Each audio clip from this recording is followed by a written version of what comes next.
Whenever I'm thinking about life design, I start with why, but then I follow up with why not. I'm here in the woods in Wisconsin. It's really peaceful for me out here. I got really long-term relationships here that are important to me. And in Austin, it's like total opposite. I live in a condo near downtown. I'm just super social. This has got to be one of the top 3 decisions you have to make in your life. What are you going to do? Who are you going to be with? And where are you going to live? I think community is just insanely important for happiness, for growth. When I was younger, I used to think the 80-20 rule meant that you only had to do 20% of the stuff and you could be kind of lazy. And what it really means is that you need to be doing the 20% of the stuff that is vitally important. You need to be doing that maxed out. If you can be world-class at branding a product, the team, you're literally unstoppable. And the why that's important is because branding is trying to answer that why question, and it distills into everything else. Hey, it's Andrew here, and welcome to the eCommerce Fuel Podcast, the show dedicated to helping 7- and 8-figure brand owners build incredible businesses and amazing lives. And today I'm joined by Michael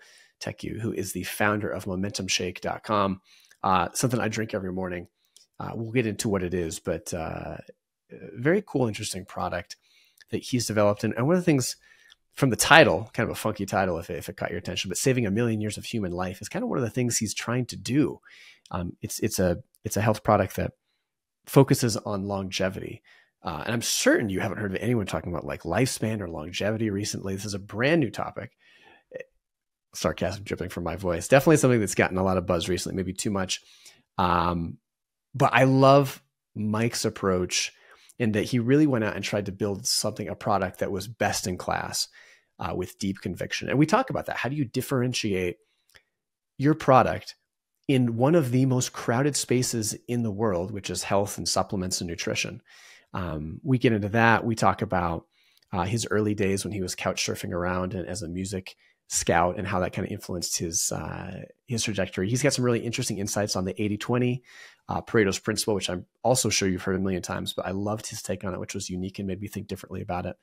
Talk about advertising as a tax, as an inferior product, and kind of how to be a great boss and leader. So we cover a bunch of different stuff. Anyway, Mike's a fantastic guy.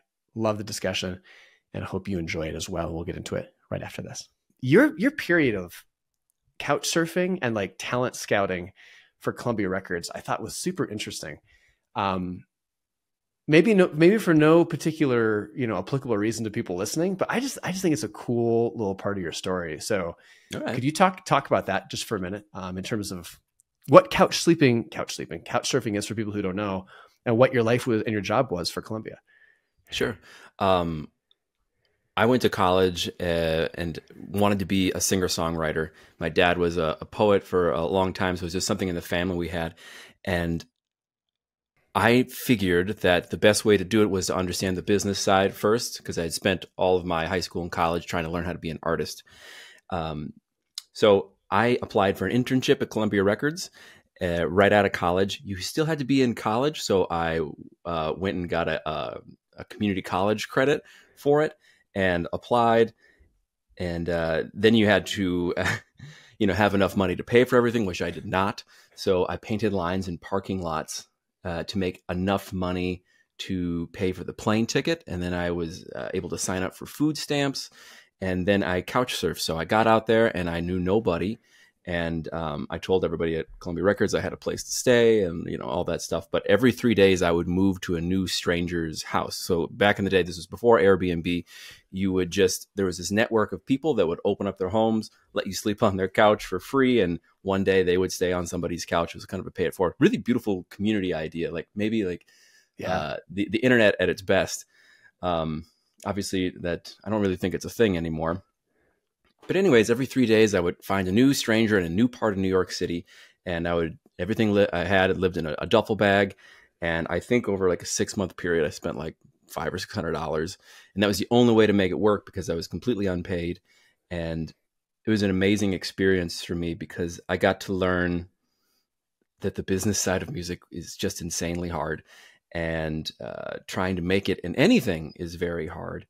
But also like the corporate world and what I, assumed were like professional adults and what working in an office is like was so underwhelming that I knew I didn't want that kind of cultural thing. And that the thing I was afraid of is like, competing against adults and maybe I wasn't good enough. That image was quickly squandered. Basically, just trying at all was a huge win. Like within like a week, I was put in charge of all the interns, and then I was given my own office. And then I was invited to the board meetings to talk about who we'd be signing. That was the first time in history of Columbia Records that an intern never got to do any of that stuff. And they didn't find out for like 5 months that I was basically homeless. And every night I would go out and try to find a new band. I'd go to like 2 or 3 shows, and I'd go, sit in the back and like listen to people. And that was something that really stuck out to me, is how many people were trying so hard to make it in art, and how few people had the self-awareness that they just didn't have it. And the discrepancy between good and great seems like millimeters, but it's obvious. And it's a massive chasm, and there's just so little room for anybody not in the great category. And there's just to the point of noise, the amount of good or like completely terrible people trying to make something. And I think that translates really well to the world of business. If you go on Amazon and you search for any product, there are 300 pages of results. And for the really competitive things, it may be even more than that. I think there are like maybe 3 million sellers on Amazon right now. And the 80-20 rule is really like the 99-1 rule on there. 1% of sellers and products are making almost all the money. And so if you're not going to be great, just don't do it. Just you have to be willing to make whatever you're going to do be great, and try harder and sacrifice more. Did that discourage you as someone who's coming up as, I'm guessing, because you play guitar, right? Guitar and sing, right? Yeah. Yeah. Did that, I mean, after that, did you kind of, if you had dreams, which I'm guessing you did, of being a professional musician, coming into that gig, at the end of that gig, were you like, I'm done? Did it just squash any hope you had of trying to make it? No, I was totally, yeah. It was I did a very classic thing, which is I thought I was going to be different and special. I got to see hundreds and hundreds of cases of people not succeeding at the thing I wanted to do. And I was like, well, I'm different. I'm special. I'm going to, I just thought I would try and be better. And there's just so much competition in that space. So yeah, I went and tried it, and I feel like I was good, but I wasn't great. And I at least had the self-awareness after 2 years of really, after New York, I moved to Madison, Wisconsin, which I thought would be a good place to be like incubating as a band, like low cost of living and lots of college students. And we recorded some albums, and we tried real hard, and I'm happy with the work that we did, but the feedback was clear that nobody cared. And I don't take that super personally. I'm really happy that I tried, and I wouldn't take any of that back. But trying to sell something that people aren't interested in a super competitive market makes everything else seem so easy. So that's what I got out of that whole experience, was like, okay, I can survive in New York on like $100 a month, and I can get promoted and put into positions, of leadership with nothing, right? So if I can do that, everything else seems super easy. Every business I've ever started since then seems like exponentially easier because I have that baseline for how difficult things are supposed to be. And my expectations are always, hey, you used to be homeless and on food stamps, trying to make something work, and you were able to do it. Now it's way easier. So setting expectations, I think, is vitally important for what we're doing here as entrepreneurs. It's supposed to be hard, everyone would do it, right? It's supposed to be the most complex game that you can play. And I really think that this is like, poker and chess combined, and you're going up against not average people. You're going up against the best people in society who have the most ambition and are most competitive and probably the most intelligent people. Evil. Do you know what I mean? Like you're going up against professionals who are obsessed with this stuff. So you have to bring your A game on it. And so that's how I approach stuff, and who I'm trying to be when I'm playing this game. So you did that. Music in the band didn't work out. You started some e-commerce businesses, sold those. But the one I'm most interested in talking about, oh, random little tidbit, by the way, couchsurfing.com is still online. It's Nice. gated. So, I mean, anyone listening, I'm absolving myself of if you get, murdered in the middle of the night sleeping on someone's couch, but it is a really cool community. I've done it for a while. Not a while. I did it a little bit traveling around the US. Yeah. It's a cool concept. But after that, you went out and started other businesses, had some exits. And what I want to talk to you most about is momentum, because I think that's really interesting. Yeah, repping the brand, beautiful shirt. It's one of the things I think is most interesting about momentum in your story is that you did something I think a lot of people would love to do, but don't, have been advised not to do in the past, to don't follow your passion thing, which I think has some merit, some nuanced discussion. But you built a product you really wanted to see in the world, and that you were really excited about. Talk a little bit about the genesis there and like why you wanted to build this, because I think that's a huge part of why it's successful. Sure. I actually think talking about music was a great transition because that was years, like 10 years of my life where I felt like my purpose in life was to create art and to share it with the world and hopefully create emotive experiences that would impact people. So that was why I thought I was here on Earth and I was going to do the thing. Unfortunately, I was, I didn't know anything about anything in the world and I just didn't have the skills or the talent required to pull that off. And so in reaction to that very important self-awareness lesson of where I actually was as a 27-year-old at the end of that journey was that, okay, it's a privilege to do the thing that you're passionate about. Mm-hmm. Almost nobody gets to do it because you have to be excellent, because everybody wants to do the thing they're passionate about, which is why most people have to do music or art for free, because it's the only way they can even, do it.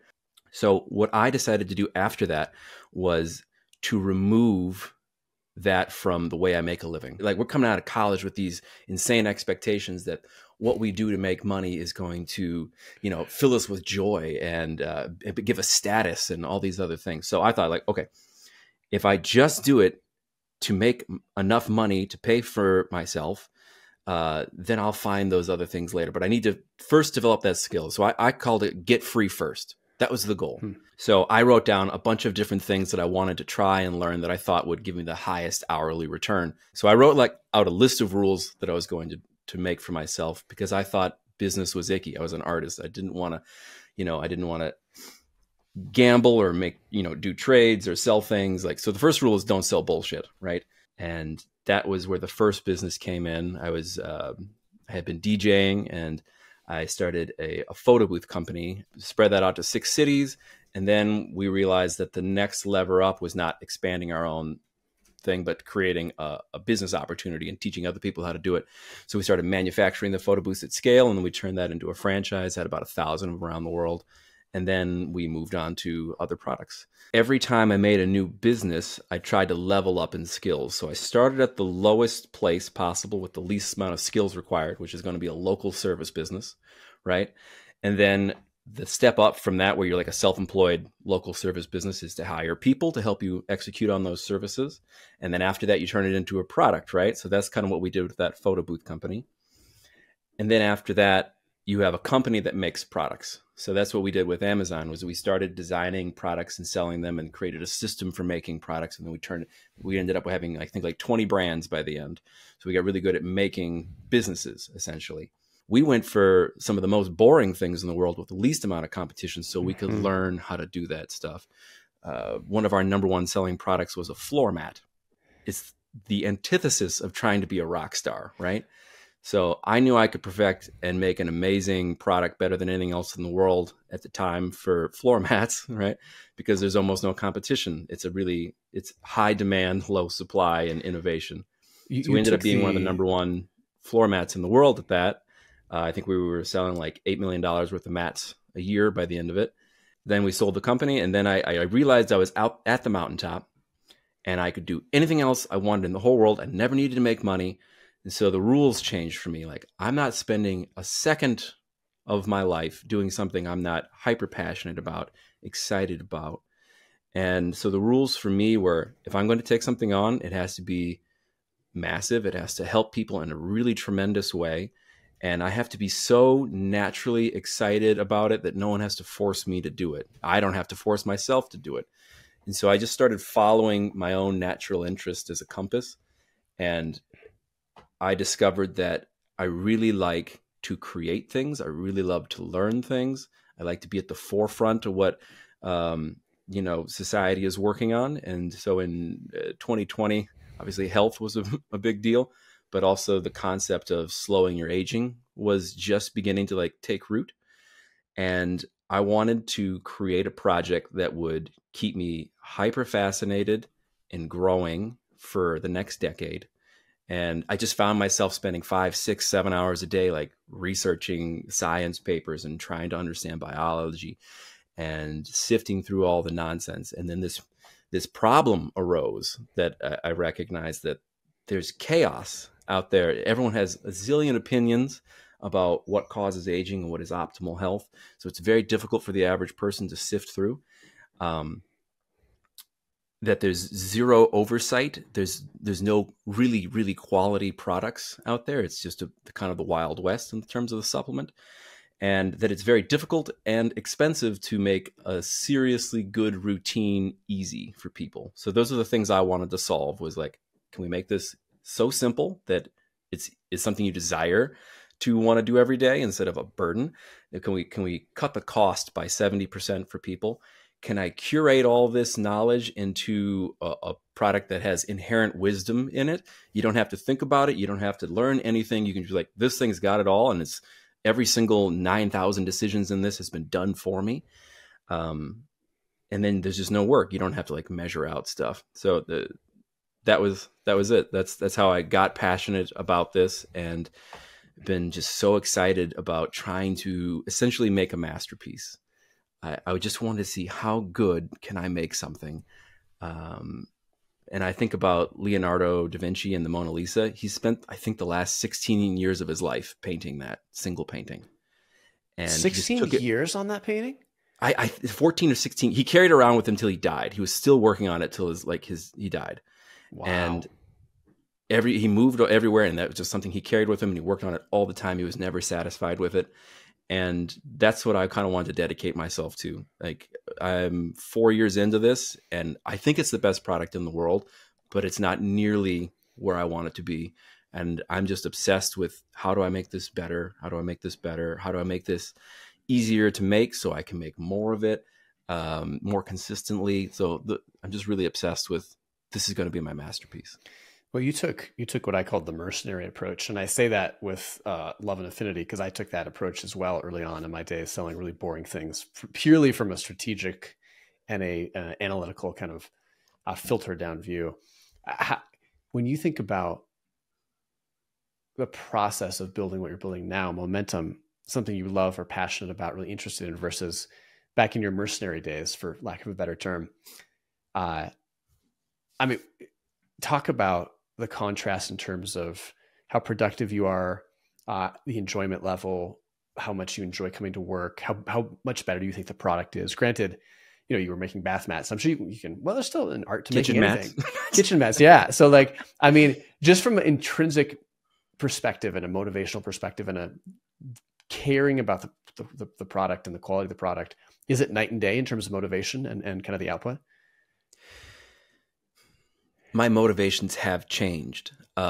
Before, it was just hyper focused on freedom, and financial return is a big part of freedom. So now if you throw more money at me, like, it just doesn't matter. It goes into a bank account. It doesn't really affect my day-to-day life.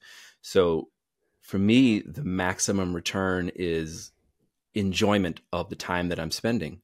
So I don't want to be bored. I don't want to be stressed out. So I kind of design this business around satisfying those needs on a personal level, right? So I get really intrigued about learning more about this stuff. I get really excited about the process every day of like, oh, we just had this breakthrough and in manufacturing, and we've been able to make this so much faster and more consistent. I just like solving problems. So I really when you think about first principles, and I'm trying to do life design here, for me, the process became the number one goal. I don't really care about how big or the financial return on the company, but is my day to day something I get really excited about? Am I happy? Do I feel fulfilled? So I'm trying to maximize the process of doing that. And I think that actually is going to end up with a greater, business and financial return, because this is such a long-term project that I need to make it sustainable for me so I can give maximum effort and insight and passion into what we're building. Yeah. And so Momentum Shake, I mentioned at the top, you alluded to it as well. It's kind of a once a day, longevity, health, pretty much all the basic things you need to be healthy, live longer, feel great. When you think about the research process that went into that, talk a little bit about that. I always think the IP side, the development side, any great product doesn't get launched in, a couple of weeks. It's a pretty involved process. And I think that's a fascinating part of the story, of anyone's story. So talk a little bit about how you developed the formula, what went into it. Health and nutrition is something that it still shocks me that there's so much controversy over something as basic as what you put in your body, right? Like, it's one of the most fundamental things we have as humans. There's so many opinions about it, so many diets that, and granted, you could say that some have more weight than others from a scientific and a data-backed approach. But all that said, it's still complicated. So how did you approach that? Talk about a little bit about that process. I think incentives are the things that move the world. And so when I was doing all this research, I really wanted to understand a couple things. What are the incentives for the things that are being pushed right now? How can I eliminate negative incentives in the thing I'm trying to build, and really just focus on outcomes for people? So I wanted to make this easy and the highest quality possible thing. Like, those were the rules for me. And I really wanted to lean into the psychology of people. And I'm trying to make this easy and a third the cost, and something you really like to do. So part of designing that was coming up with some theories that made intuitive sense to me. And that was, why are we getting older?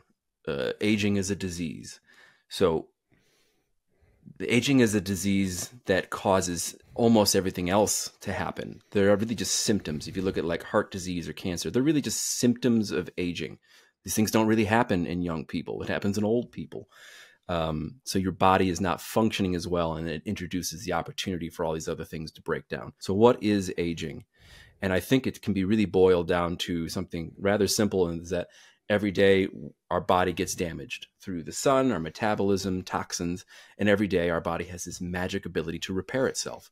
And aging is when the damage is happening faster than the repair can happen. And so when we look at how that's showing up in our body, you can trace every little thing. We lose 50% of our muscle by the time we're 65. We lose 50% of our NAD in our cells by the time we're 60.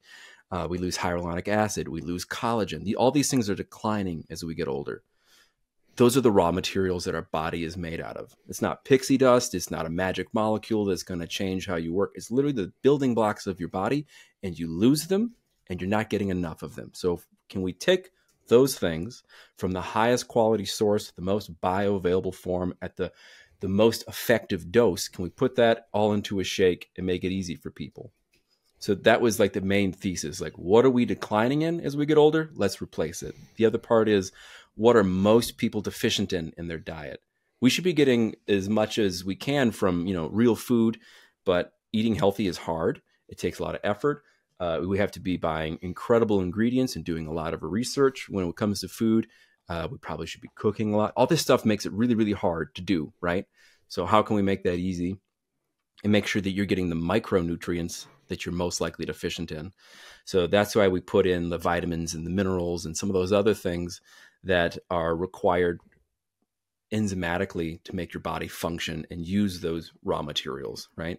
So we don't put everything in there, even though it would sell on a marketing thing. You see this big label of stuff, and it's like, we cover all your bases. Well, you're not deficient in vitamin A or C or E, right? Almost nobody in America is deficient in those things. And taking too much of them is bad. So while it would look better for us to put those on the label, we don't include them because you're not deficient in there, and it's going to be negative for you. So we include the things that you're deficient in and not the stuff. Yeah. Yeah. I was gonna say, if you're following, I'm sure you are, Brian Johnson, he gets Of course, the guy, he's the guy out of California that's pretty much turned himself into a human experimental lab to try to, I think his goal is like, don't die, right? Pretty ambitious goal. He gets a lot of hate for what he's doing. People like to tease him a lot. He's just, looks weird, strange. He spends his whole life trying not to die, and he's kind of losing his life in the interim. I'm not sure I would live that way, but I think it's really fascinating what he's doing. And from a scientific perspective, I mean, some of the insights he's coming up with are pretty phenomenal and pretty eye-opening. So anyway, I don't know if you've, well, I'm sure you have followed him a lot, but what if your big learnings been from him, if you have followed him, and thoughts on that process, or things that you've learned from him and he's doing that you've maybe even incorporated into Momentum? Because it's pretty wild what he's doing. I think he is a really earnest, good person. And I think I think some of the flack he gets is maybe a lack of social grace, or intuitiveness about how regular humans work. He's obviously brilliant. And I think he probably suffers from what a lot of brilliant people suffer from, is like just not understanding how humans work. And eating only between 6 and 10 a.m. and being vegan and, doing this insane, completely unreplicable program is useless, right? Amazing things that have lasted are both effective and beautiful and simple. And what he's doing is none of those things. So I want to make something that's effective, beautiful, and simple. And it is exponentially harder to do, right? Yeah, I could create a protocol that was 9,000 steps like him, and every single part of it would feel like suffering, which is what he's created. And I'm not saying it's not effective. I'm just saying it's like, what's the point? Because no normal person is going to do that, right? What percentage of the world is going to actually follow in his footsteps? Yeah, exactly. 0% of those people. You have to have a discipline power that people are not genetically given, and maybe he is. Maybe people will do that for 30 days and be like, what's the good of living if life isn't good, right? So our thesis is, or our mission statement is, to help people live better longer. And it's in that order for a reason. So I think the other thing that he is doing is he's doing 300 protocols, and he's not really scientifically testing which one of these are effective. He's just doing all of them, and he's having great results, but I don't think he can actually pinpoint which ones are. So I think he's making some correlative assumptions that being vegan is the best way to do it. I'm sure if he switched to like a carnivore diet, he would also have great results because he's doing all of these other amazing things. I'm sure that if he stopped the time restricted eating, he would do all those other things. I think in life and in entrepreneurship, the 80-20 rule is just wildly important. And when I was younger, I used to think the 80-20 rule meant that you only had to do 20% of the stuff and you could be kind of lazy. And what it really means is that you need to be doing the 20% of the stuff that is vitally important. You need to be doing that maxed out, the most important things. And he has not distilled what are like the minutia that may or may not be making a difference, and really boiled it down to the most important things and the simplest way that feels better to do it than to not do it. And that takes way more effort. Maybe he'll get there. That's a really good point on the 80-20. I always used to think of it the same way you did. Like, do the 20%, you can kind of, bugger off early and go enjoy cocktail hour, but really means just double, triple, quadruple down on the stuff that works. I like that a lot. Yeah. I want to talk about your branding. You've got one of the things I think that would be a challenge in the nutritional space. You have so many charlatans in the space. You have so many people selling products. It's impossible for me or an end consumer to gauge the quality of the product because it's a powder, right? And like, it's just, you can't, unless you have your own lab and you're doing the testing on this stuff, it's really difficult, which again, most people aren't going to do. But the things I love, you've done such a good job of branding. I remember opening the box. Boxing is why it's important. I remember, the shaker's well done. The packaging is well done. The book that you have this book that comes with the product. It's like a small little pamphlet, maybe 20 pages, full color, and it shows every ingredient. And the thing that I think you did that was really smart, you talk about why it's included, like why it's important for the body to have this nutrient or whatever it is. And then you also talk about why momentum is different, like why the stuff you get in momentum is different from the supplement that you get from somewhere else. Maybe it's, I know you've talked before about like cows in Ireland. You get these special cows that are grass fed on these amazing hills, and it's just some of the best protein that you can get. Anyway, the efforts you go to explain the why and the sourcing and even just the branding, I think are really well done, and they're not wasted. Even going down to the shipping. I know we talked last time about how you do 2-day shipping. And I remember, when you buy something, if it comes a week later, it's kind of nice, but some of your enthusiasm is worn off. But when you buy something, anything really, especially something that, like a supplement or a food product, you want to try it as fast as possible. And so when it shows up 2 days later from an independent company, it's notable. Anyway, you've done a really good job with the branding side of things. It's obviously been super intentional there. Well, thanks. The thing that frightened me about supplements is that I've always associated it with charlatans. I've always associated it with like kind of the Wild West. Cause like I know like a lot of entrepreneurs in the world, and a lot of them, they see gold when they see supplements, and they see 90% plus margins and just like zero oversight. And so I didn't want to be associated with that. I always have like these like ick sort of things. And it took me a while to realize that that was an opportunity that I could bring some transparency and some integrity to the space that was sorely missing. Because as a consumer, that's what I felt. When we talk about the 80-20 rule in building a business, I think branding is the first one. And then the second one is the product. And the third thing is the team. And if you can spend, if you can be world class at those three things, you're literally unstoppable, I think. So I put all of my effort into those three things, and branding being the very top thing. And the why that's important is because branding is trying to answer that why question, and it distills into everything else. So for me, the brand, I'm just trying to communicate that we are the Rolex, the Ferrari of supplements, that we are going to be the best at this. And I want you to see that in every single detail. So you know that all the stuff you can't see, we are doing the same way. So you have to, there's emotional, visceral feeling that I'm trying to communicate to create trust that these guys really take this seriously, and we're trying to make something amazing here. So that's why I give the same amount of focus on the front end in communicating that. And it's not me saying, hey, trust me, we're the greatest, because those are meaningless words. You have to show it in action, in everything that is thoughtful. So that's why I think branding is so important, because it's an emotional response to subjective things that you're trying to communicate what you stand for, why you're doing it, and make sure that your values and principles are communicated in the front and shown in your actions that you are living up to those things. The brand is what is going to determine the quality of the product, the type of team that you build. It's the mission statement. It's all of those things.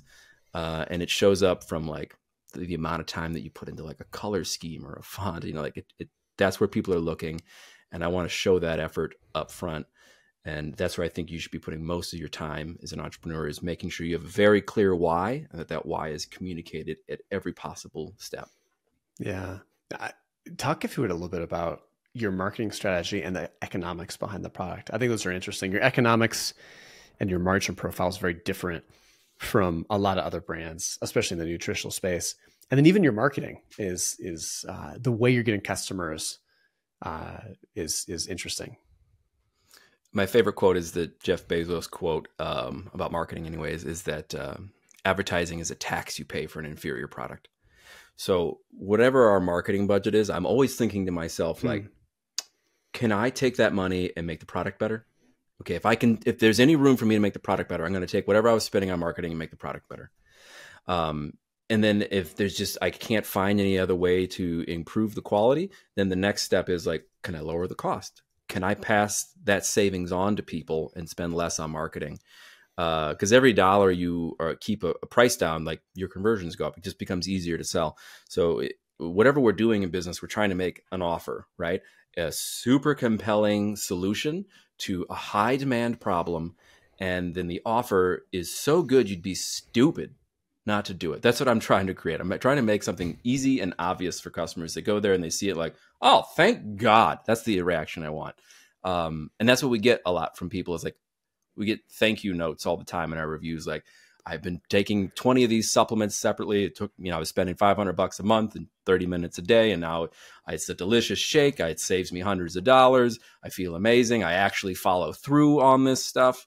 Because the results are there for people if they follow through. But almost everything in life is we get in our own way and we don't stick with something. So the metrics that I'm measuring success in is like, how many quality years of life can we give to people? And so I'm looking at what are the bottlenecks on that, and price and quality are going to be there, but also just how do I help people create a habit that they want to do? And I've noticed that if I can get people past the 60, 90 day mark, they stick with it. They become lifelong customers because that's enough time to develop a habit, but also see the results. And I think if you did a biological age test, like for me personally, I've dropped my biological age by 10 years. And so if I can do that for 50, 100,000 people, add 5 years of quality life to them, if I could add 1 million years of human potential, that's what gets me really excited. So everything I'm doing is like, how do I increase that number? Where is there resistance?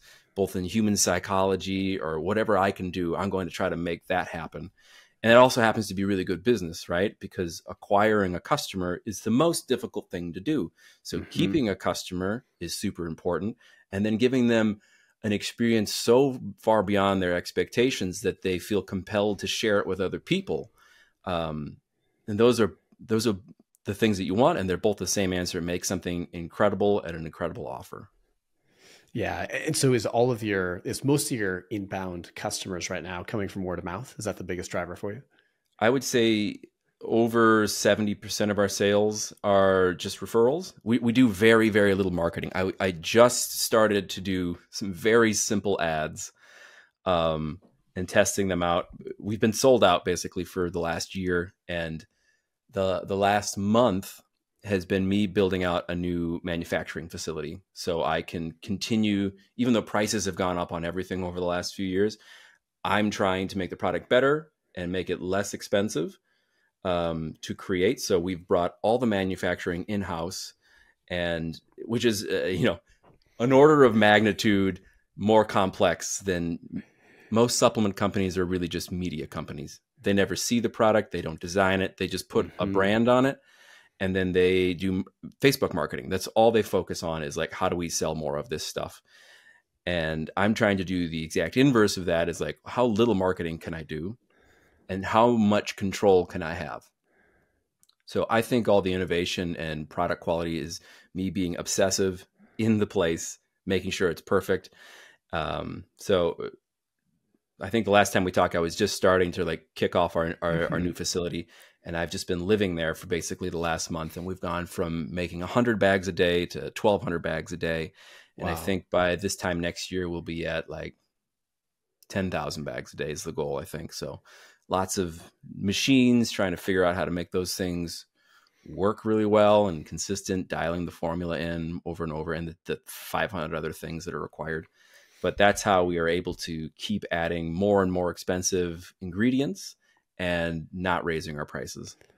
Yeah, I remember last time we talked, you were on the early phase of that, or the front end of that, and expressed a high degree of surprise at how difficult it was to put together a factory.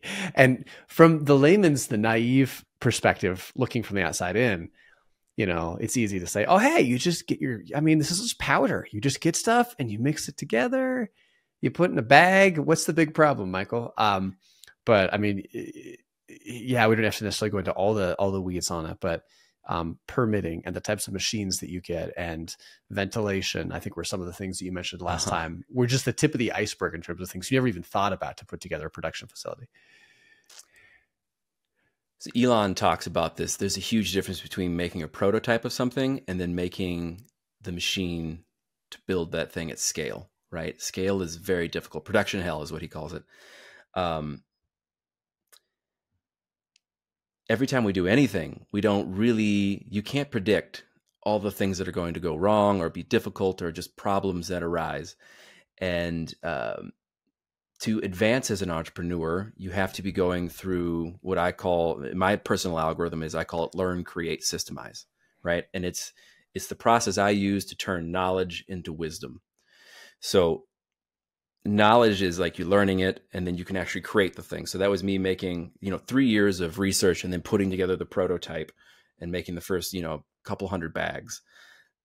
And then the systemizing part is 10 times more difficult because you have to not just be able to do it, you have to make it simple and obvious so that the people behind you can do it without thinking. Wisdom is knowledge that's automatic. You've seen this problem, you know the answer, it's already been calibrated, and hopefully the problem has been removed forever, and it's just like you hit a button. That's what wisdom to me is the answer without thinking. And hopefully not even the necessity for the answer. Can you design a system that never sees that problem ever again?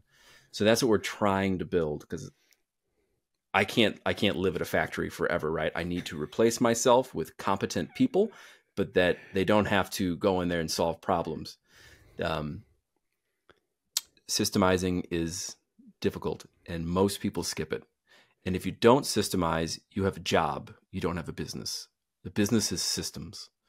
So that is the hyper difficult thing. And I think that what separates an employee from an entrepreneur is the ability to create a simple and beautiful system that anybody can run. And I learned this from the Photobooth company that I built. At the time, Photobooths took an hour to set up. You had to have a massive van. And it was super complicated. Shit broke on it all the time. So I took it upon myself to design a photo booth that would fit in a Nissan Sentra.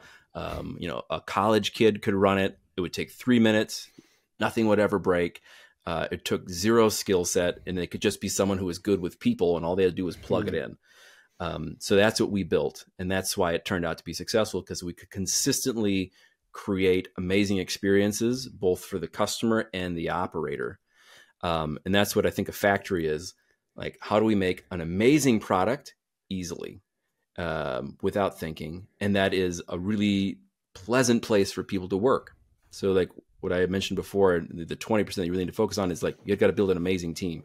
So a really strong why, but it's got to be an awesome place to work that people who are super talented and, care about what we're doing, want to be there. So how do I create an environment where it's not stressful? It's healthy for them to be there. They want to show up. And so those are the things that I'm trying to learn right now and build. And that's making something simple and easy and beautiful is very hard. And you can do it, but it'll be stressful. But that last part. Oh, it's like a factory is the ultimate SOP, right? You're trying to the most complex, highest stakes SOP potentially. How do you, when you think about culture, you talked about creating a workplace that people love to be in, and there's always a tension between, sometimes stuff gets hard. There's deadlines. Sometimes you just gotta, bite the bullet and dig in. But from a cultural perspective, how do you do that? How do you you talk about 80-20. What's the 20% for you of creating an amazing work culture that people want to stick around for 10 to 20 years in? My big goals this year are to become a great leader and a great boss. And it's something I've never been good at before. Mm-hmm. And the lesson that I have been learning over and over again is that most lessons you've already learned, but in different formats. So one of the big breakthroughs in my life was creating an inbound philosophy, was to really pay attention to the feedback that I'm getting and to not move forward on anything on that learn, create, systemize thing. You do that program just over, like, here's your first skill set. You learn how to do it. You create it. You systemize it so you don't have to do it again. And you move up layers. So like leadership is where I'm at right now. And it's the same process. I'm learning how to do it. I'm going to create the team, and then I'm going to systemize so that culture stays the same. But anyways, the inbound philosophy that I have is that the thing has to be easy and obvious, and then you can move on. That's how you know you're moved in the right direction. It just feels effortless. Like, so when you're picking a product, you're not moving forward on launching it or doing anything until you've got like inbound demand. It feels like it's going to be easy to sell. Like you don't even have to ask. You just like, you've created a thing so good with such great product market fit that people are demanding it. They're asking you about it. They're inviting you onto podcasts. You don't have to like do cold outreach. You are solving a supply issue, not a demand issue. And so with the team, I'm creating a product. A job is a product, right? That a team member is buying with their time, right? We're doing an exchange here of value. So how can I make working at Momentum the best possible job offer that you'd be an idiot to turn down, right? So I think that means incredible compensation. I think it means a great work environment, making something that people care about, having a very strong brand with really clear, value statement and missions. All those things are important. But the big aha moment for me was that it's inbound. So I'm taking people that reach out to me because they're self-selecting. Like, I want to be on the bus. You don't have to commit me. I am loving what you're doing. And then everything is easy and obvious. Like, this is the person that has to be on this team. So it's self-selecting. So it's not like I go find someone that I think is really qualified and I make sure that they're a great cultural fit. Is that like, no, they're a super fan of Momentum. They're into this. And I like working with them. Like, there's no friction. There's, like, they get along with everybody on the team. They're positive interactions. I don't have to worry about trust or any of those things. So it's so obvious. So I'm making sure that the right people are on the bus from the beginning. It's not a series of systems that I'm going to build to like train them and fit them into the mold. Like, they are the right peg to go through the right hole. And it's so obvious. Otherwise, it's just I'm just saying no a lot to people and very strict about who's going to be in this because the culture is so important.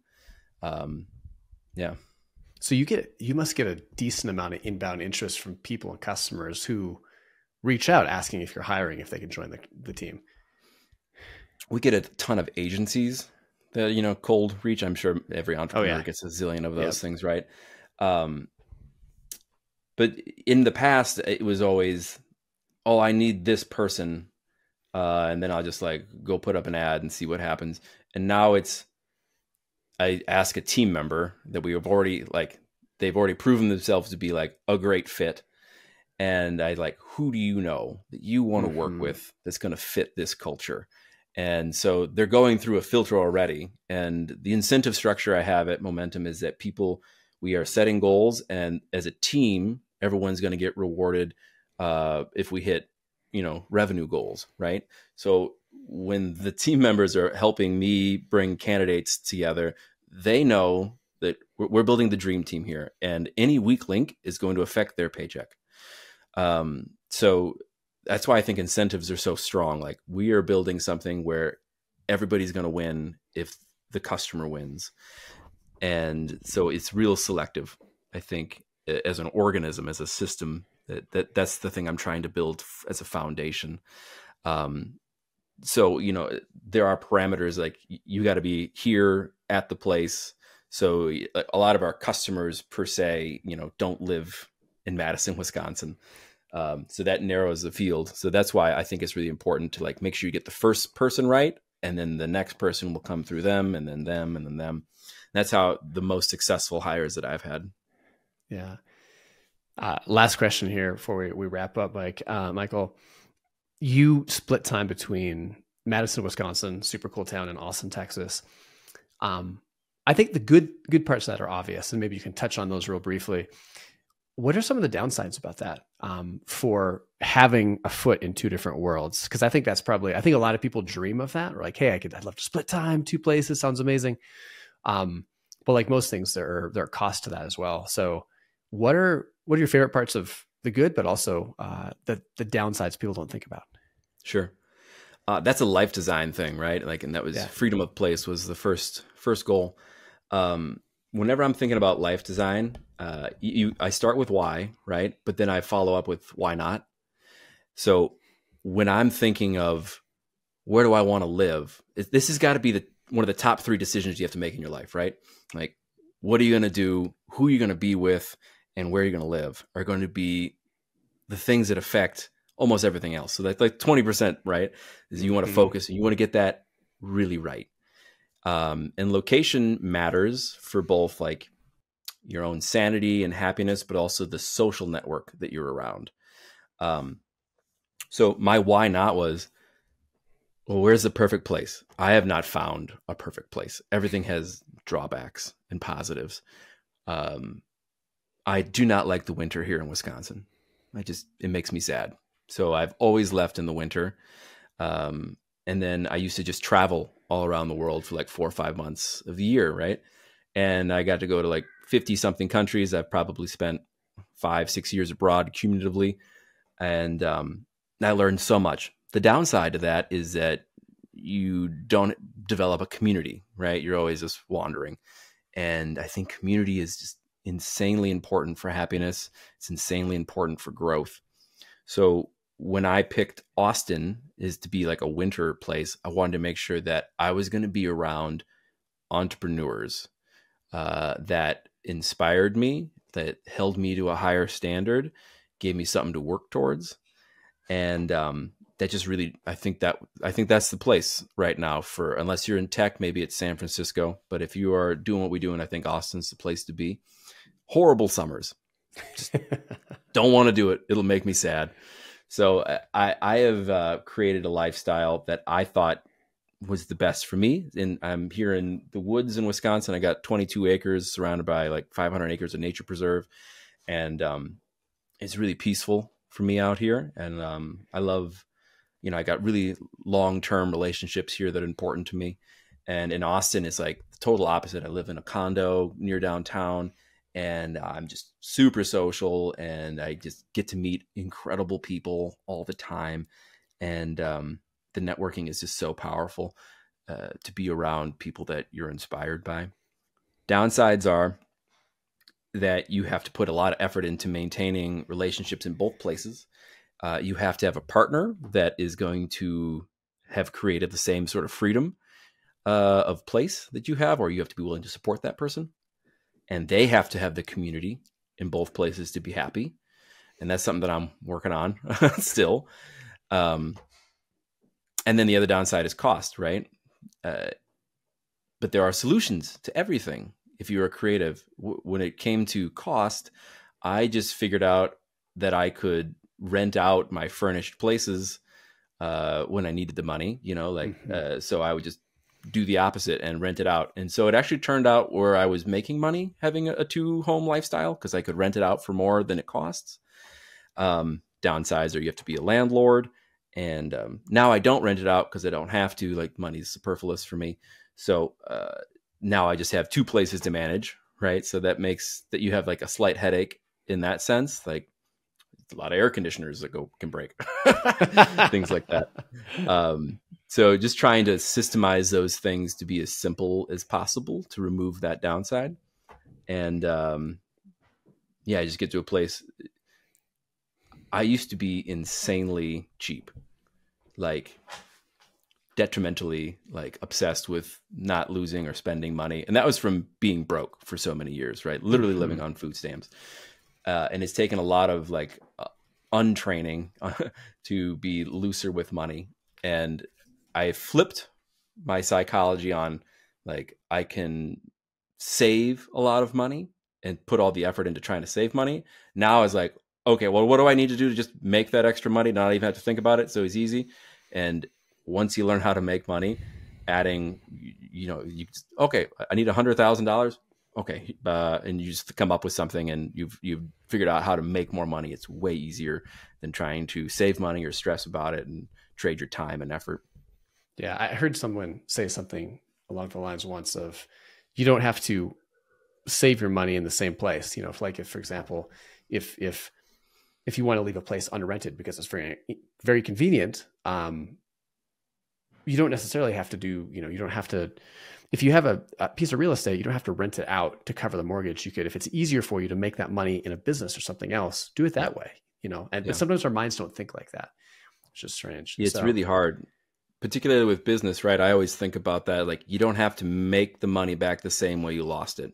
Yes. So like holding on to a stock that's a loser, because like it's got to come back, like just sell it, put it into another stock. Or like a business, I've held on to businesses that were never going to work for a really long time because I wanted to pay them back. But like literally every minute I spent on this loser meant I wasn't spending it on like a winner like Momentum, which would have had an exponential return for the effort. So really cutting losses as soon as it becomes apparent that this will not be easy and obvious and just move it on to something else. And you could probably do that with people on your team, relationships. I've never cut something too early and regretted it. It's always I've hung on to a thing or a person way, way past its expiration date, trying to make something work that wasn't easy and obvious. Yeah. Michael, appreciate you coming on, especially given the fact this is, again, the second time you're doing this. You're a patient and forgiving man. If you haven't checked it out, momentumshake.com. I drink it every day. It's delicious. It's amazing.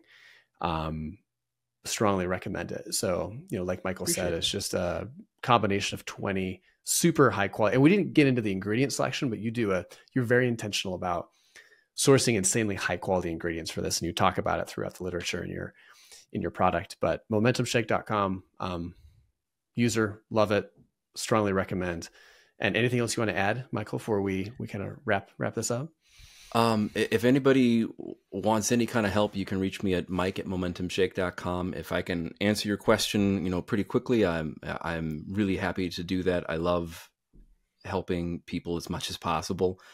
That's my motivation today, is like, I hope this was valuable, and wisdom is the goal, and hopefully you can learn it from other people's mistakes. Hopefully I can transfer some of that and make your job just a little bit easier. So yeah, if you have a direct question, just shoot me at mike@momentumshake.com and I can try to answer you real quick. Awesome. Yeah. I loved your thought, wisdom is knowledge that's automatic. That's a really interesting way. That's just so ingrained in you that you don't have to think about it. It's just is there immediately. I love that kind of framework. So Mike, thanks so much. This was a blast. And yeah, man, looking forward to seeing you next time in person or tomorrow morning in my little shaker, one way or another. So Andrew, thanks. True pleasure.